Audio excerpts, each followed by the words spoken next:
જય માં ખોડિયાર, જય સિયારામ। આજે હું અધ્યાય 9 રાજવિદ્યા યોગમાં આપનું હાર્દિક સ્વાગત કરું છું।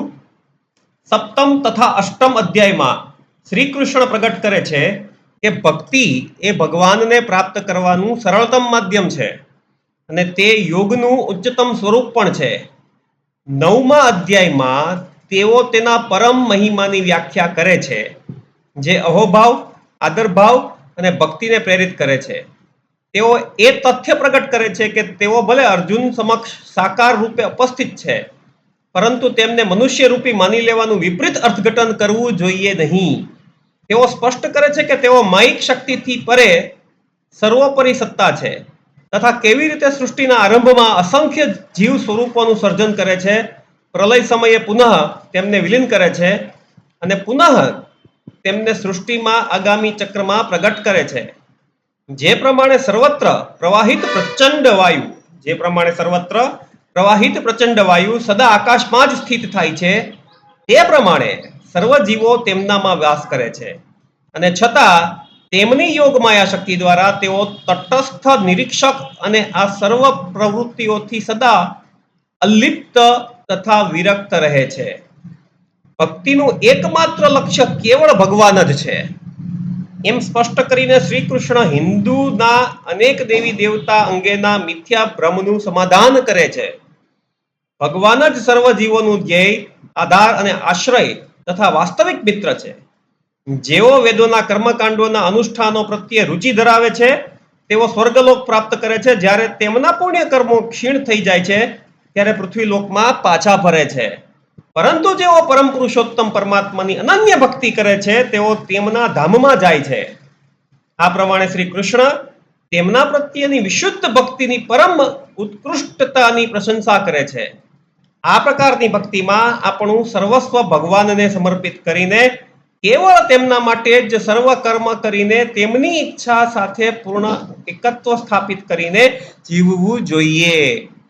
આ પ્રકારની વિશુદ્ધ ભક્તિથી આપણે કર્મોના બંધનમાંથી મુક્ત થઈ જઈશું અને ભગવાન સાથેના ગુઢ તાદાત્મ્યના લક્ષ્યને પ્રાપ્ત કરી શકીશું। તદુપરાંત શ્રી કૃષ્ણ ભારપૂર્વક જણાવે છે કે તેઓ ન તો કોઈની તરફેણ કરે છે ન તો કોઈની ઉપેક્ષા કરે છે। તેઓ સર્વ જીવો પ્રત્યે નિષ્પક્ષ છે। જો કોઈ અધમ પાપી પણ તેમના શરણમાં આવે છે તો તેઓ પ્રસન્નતાથી તેમને સ્વીકારે છે અને શીઘ્ર તેમને ગુણવાન અને શુદ્ધ કરી દે છે। તેઓ વચન આપે છે કે તેમના ભક્તનો કદાપી નાશ થતો નથી।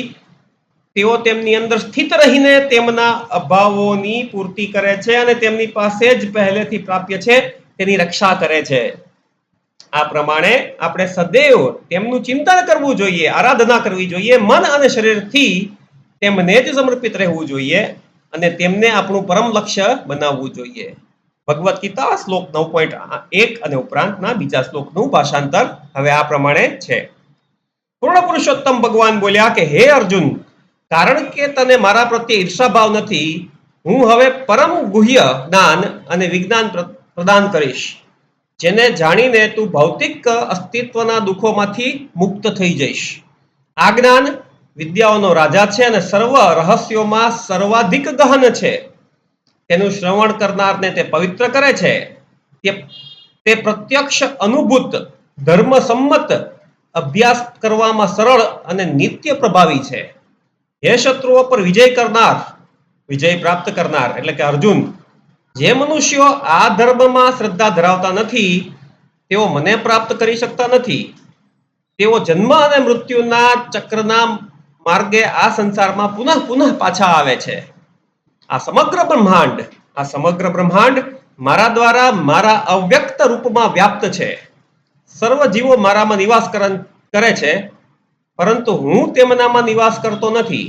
ફરીવાર ભગવદ્ ગીતા શ્લોક 9.4 કે આ સમગ્ર બ્રહ્માંડ મારા દ્વારા મારા અવ્યક્ત રૂપમાં વ્યાપ્ત છે। સર્વ જીવો મારામાં નિવાસ કરે છે, પરંતુ હું તેમનામાં નિવાસ કરતો નથી। એમ છતાં જીવો મારામાં નિવાસ કરતા નથી। મારી દિવ્ય શક્તિનું રહસ્ય જો, યદ્યપિ હું સર્વ પ્રાણીઓનો સર્જનહાર અને પાલક છું, તથાપિ હું તેમનાથી કે માયિક પ્રકૃતિથી પ્રભાવિત થતો નથી। જેવી રીતે સર્વત્ર પ્રવાહિત પ્રચંડ વાયુ સદા આકાશમાં સ્થિત રહે છે, તેવી રીતે સર્વ પ્રાણીઓ સદૈવ મારામાં સ્થિત જાણ. જ્યારે એક કલ્પ પૂર્ણ થાય ત્યારે અંતે સર્વ જીવો મારી આદિ પ્રાકૃત શક્તિમાં વિલીન થઈ જાય છે. અન્ય સૃષ્ટિના પ્રારંભ કાળે હે કુંતી પુત્ર, હું તેમને પુનઃ પ્રગટ કરું છું.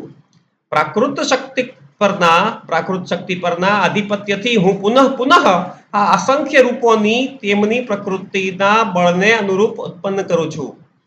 હે ધનંજય, આ કર્મમાંથી કોઈ પણ કર્મ મને બાંધી શકતું નથી. હું તટસ્થ નિરીક્ષક રહીને આ સર્વે કર્મોથી સદૈવ વિરક્ત રહું છું. હે કુંતી પુત્ર, મારા માર્ગદર્શન હેઠળ કાર્ય કરીને માયિક શક્તિ ચર તેમજ અચર સ્વરૂપોને જીવંત કરે છે. આ કારણથી માયિક જગત સર્જન, સ્થિતિ અને સંહારમાં પરિવર્તન થતા રહે છે. જ્યારે હું મારા સાકાર સ્વરૂપમાં અવતરું છું ત્યારે મૂઢ લોકો મને ઓળખવા માટે અસમર્થ હોય છે. તેઓ સર્વ પ્રાણીઓના સર્વોપરી સ્વામી તરીકે મારા સ્વરૂપની દિવ્યતાને જાણતા નથી. માયિક શક્તિ દ્વારા મોહગ્રસ્ત થઈને આવા લોકો આસુરી તથા નાસ્તિક દ્રષ્ટિકોણ ગ્રહણ કરે છે.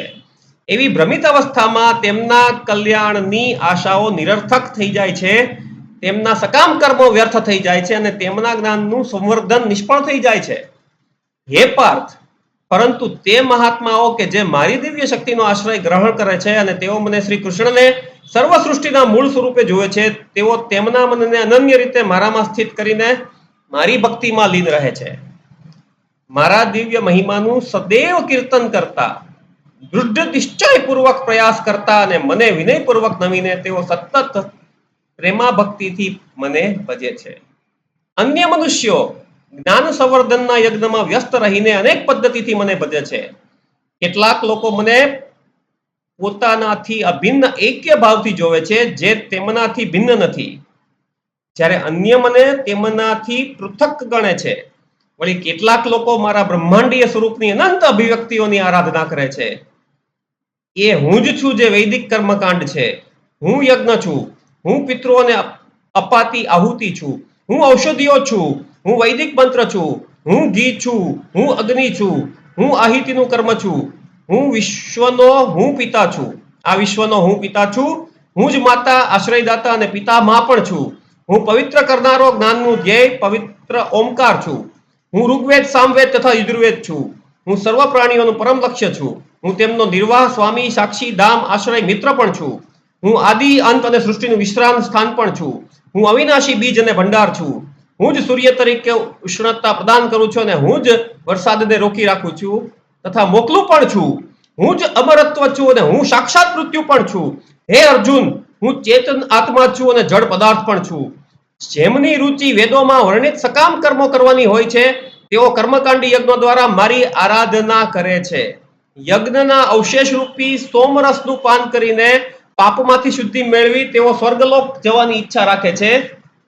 તેમના પુણ્ય કર્મો દ્વારા તેઓ સ્વર્ગના રાજા ઇન્દ્રલોકમાં જાય છે અને સ્વર્ગીય દેવતાઓ જેવા સુખો પણ ભોગવે છે.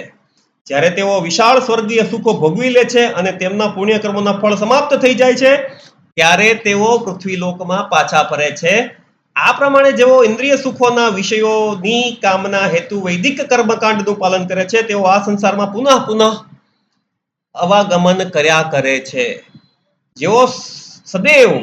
જેઓ હંમેશા મારું ચિંતન કરે છે અને મારી અનન્ય ભક્તિમાં લીન રહે છે, જેનું મન સદા મારામાં સ્થિર રહે છે, હું એમની આવશ્યકતાઓની પૂર્તિ કરું છું તેમજ તેમની પાસે જે છે તેનું રક્ષણ કરું છું. હે કુંતી પુત્ર, તે ભક્તો પણ કે જે શ્રદ્ધાપૂર્વક અન્ય દેવતાઓની પૂજા કરે છે, તેઓ પણ પરોક્ષ રીતે મને જ પૂજે છે, પરંતુ તેઓ આ અનુચિત રીતે કરે છે. હું સર્વ યજ્ઞોનો ભોગતા અને એકમાત્ર સ્વામી છું, પરંતુ જેઓ મારી દિવ્ય પ્રકૃતિને ઓળખી શકતા નથી, તેમનો નિશ્ચિતપણે પુનર્જન્મ થાય છે. સ્વર્ગીય દેવતાઓના ઉપાસકો દેવતાઓના જન્મ પામે છે. સ્વર્ગીય દેવતાઓના ઉપાસકો દેવતાઓમાં જન્મ પામે છે. પિતૃઓના ઉપાસકો પિતૃઓ પાસે જાય છે. ભૂત પ્રેતના ઉપાસકો તેમની પ્રેતીઓનીમાં જન્મે છે અને મારા ભક્તો કેવળ મારી પાસે આવે છે. જો કોઈ મનુષ્ય ભક્તિપૂર્વક પત્ર, પુષ્પ, ફળ કે જળ પણ અર્પણ કરે છે, તો મારા ભક્ત દ્વારા પ્રેમ તથા શુદ્ધ ચેતના સાથે અર્પિત કરેલી એ સર્વોને હું પ્રસન્નતાપૂર્વક સ્વીકાર કરું છું. હે કુંતી પુત્ર, તું જે કંઈ કરે છે, જે કંઈ ખાય છે, યજ્ઞમાં જે કંઈ આહુતિ સ્વરૂપે હોમે છે, જે કંઈ તું ઉપહાર તરીકે અર્પે છે અને જે કંઈ તપશ્ચર્યા કરે છે તેમને મને અર્પણ કરવા સ્વરૂપે કર. તારા સર્વ કાર્યોને મને સમર્પિત કરીને તું શુભ અને અશુભ ફળોના બંધનમાંથી મુક્ત થઈ જઈશ. સંન્યાસ યોગ દ્વારા તારા મનને મારામાં અનુરક્ત કરીને તું મોક્ષ પ્રાપ્ત કરીશ અને મારી પાસે આવીશ. હું સર્વ જીવો પ્રત્યે સમભાવ યુક્ત રહું છું. હું ન તો કોઈ પ્રત્યે દ્વેષ કરું છું, ન તો કોઈનો પક્ષપાત કરું છું, પરંતુ જે ભક્તો મારી પ્રેમપૂર્વક ભક્તિ કરે છે તેઓ મારામાં નિવાસ કરે છે અને હું તેમનામાં નિવાસ કરું છું. અને એટલે જ ભગવાન ક્યાંક કહે છે કે હે અર્જુન, તું મારામાં ને હું તારામાં છું.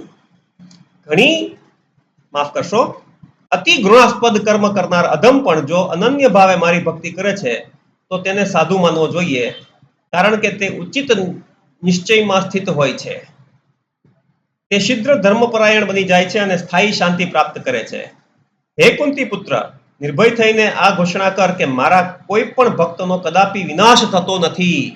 હે પાર્થ, જે લોકો મારું શરણ ગ્રહણ કરે છે, પરિવાર ભગવદ્ ગીતા શ્લોક નંબર 9.32 કે હે પાર્થ, જે લોકો મારું શરણ ગ્રહણ કરે છે તેમનું કુળ, જાતિ, લિંગ કે જ્ઞાતિ જે પણ હોય, ભલે સમાજે તેને બહિષ્કૃત કર્યો હોય છતાં પણ તે પરમ લક્ષ્યને પ્રાપ્ત કરે છે. તો પછી પુણ્યાત્મા સાધુઓ અને રાજર્ષિઓ વિશે શું કહેવું? તેથી આ ક્ષણિક તથા દુઃખમય વિશ્વમાં આવીને મારી ભક્તિ પ્રત્યે પરાયણ થાવ. ભગવાન હવે સીધું આપણને પણ કહે છે, અર્જુનને કહે છે દ્વારા, સદૈવ મારું ચિંતન કર, મારો ભક્ત થા, મારી આરાધના કર, તેમજ મને પ્રણામ કર. તારા મન તેમજ શરીરને મને સમર્પિત કરીને તું મારી પાસે જ આવીશ. મારા રૂવાડા ઉભા થઈ ગયા છે. આઈ એમ હેવિંગ ગૂઝ બમ્પ્સ. હે ભક્તગણ, હે શ્રોતાગણ, હું તમારો ખૂબ ખૂબ આભાર માનું છું કે તમે મને સાંભળ્યો. તમે સાંભળો છો એટલા માટે જ કદાચ મને ભગવાને આ વાંચવાની એક પ્રકારે પ્રેરણા આપી. હે શ્રોતાગણ, મારી પાસે શબ્દો નથી, પણ મારી તમને વિનંતી છે કે ભગવદ્ ગીતાનું વાંચન કરો. એકવાર નહીં, વારંવાર કરો. આ વિડીયો માત્ર માહિતી આપી શકશે, પણ તમે જ્યારે વાંચન કરશો ત્યારે તમને ભગવાન સાક્ષાત તમારી સામે દેખાશે. તમે પોતાનામાં અર્જુનને જોઈ શકશો. વધારે શું કહું, તમે મને સાંભળ્યો, ભગવાને મને આ બોલવાનો મોકો આપ્યો, એ લાયક સમજો. એ માટે ભગવાન રામ અને તમારી જેવા એમના જ સર્વે ભક્તગણનો હું ખૂબ ખૂબ આભાર માનું છું. માતા ખોડિયારનો પણ ખૂબ ખૂબ આભાર માનું છું કે આવી અદ્ભુત પ્રેરણા મને માતાએ આપી. જય માં ખોડિયાર, જય સિયારામ, જય શ્રી કૃષ્ણ. આભાર.